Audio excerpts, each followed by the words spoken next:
So there's a lot of talk of how to use AI to write impact case studies. And I can see the attraction, right? I've tried it myself and the results were not great. I'd say they were suboptimal.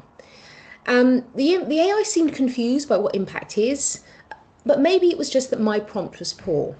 However, for those of you who wish to write your Ref Impact case study the old-fashioned way, here's a few pointers. So essentially, to write a good impact case study, you need three things. The first is you actually need some research, preferably some good research. The second thing is you need some actual impact. I know that sounds like I'm being facetious, but honestly, the amount of time I have to sit with people and they tell me about their impact, and it really isn't quite impact as yet because nothing's changed. It's often engagement. It might be the very early stages of that impact journey, but you really want some impact. You want to be able to point to something that's actually changed. So that's absolutely essential. And of course, the third thing that you want is credible evidence of the impacts that you're claiming. Because without that evidence, you can't make the claim. Your evidence, as I often say, makes or breaks your case study. So there's a few other things I want to say about when it comes to actually writing the case study. I think one of the most important things to remember is that the impact case study is an exercise in storytelling. It has to be relatable. When we are training people and working with people on their case study development, we often introduce them to the story arc.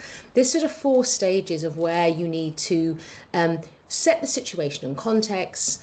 Then you follow it by explaining the problem or issue being addressed, the conflict element that every good story needs. You then have a resolution, and then you have a conclusion or benefit. That sort of very wide story arc, if you look at how a lot of case studies are structured within the Ref Impact database, they're structured that way. The second thing to remember when it comes to actually writing the case study is you need to be really clear on how the research insights have contributed to the changes that you're claiming. It's what we call the golden thread. And what often helps with this is by ensuring that when you are describing the research, I often encourage people to begin with the problem frame. This sort of helps really to directly link the impact that they then go on to talk about in the case study with the research. This is what the research was responding to. This is the wider societal, environmental, etc. issue that was at play, and this is how the research contributed to it.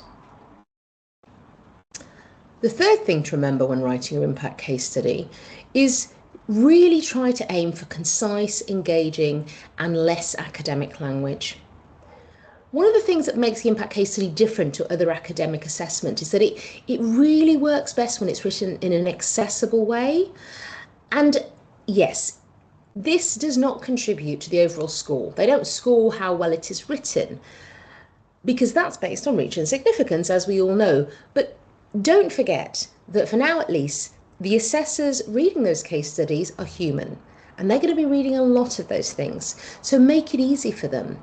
I also genuinely believe that by writing well, writing using that sort of story pattern and writing in a way that's accessible helps convey what you are trying to say, and it can often help to make it more interesting to read. The other thing that's required, and this is absolutely essential, is do include the relevant evidence data in the actual body of the impact case study. You need to be supporting that impact claim with actual extracts from testimonials, either literally as quotes or sort of described within the case study. Use the quantitative data that you have, the statistics, the numbers, etc. The assessors do not go looking for that, so it actually needs to be written into the narrative. So it's really important to remember that when writing your case study. And those are the sort of little things that I'm not entirely clear that when you're using AI to craft a case study, it's actually going to be checking all of those points for you. So you've crafted an impact case study. Here are 7 questions that you need to ask yourself. First, have I clearly articulated what has changed? Have I explained who's benefited? Is there sufficient context? Have I given an explanation of the original problem frame? Is there a clear connection between the research and the impacts? How well have I I explain the journey from research to impact? Have I explained the impact pathways? Is the reach and significance evidenced throughout? Is it possible to see in the statements that I'm making the evidence to back that up? And finally, perhaps I should give this to someone else to check it's easy to read and they understand what I've written.